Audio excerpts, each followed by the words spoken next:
મારી જેમ પણ બાલિકાઓ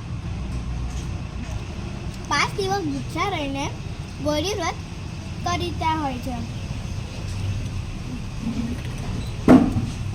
મેં પણ બદામ, કાજુ, પિસ્તા, અખરોટ ખાઈને ગૌરી વ્રત કર્યું છે, પણ આ વખતે કંઈક અલગ કરવા જઈ રહી છું.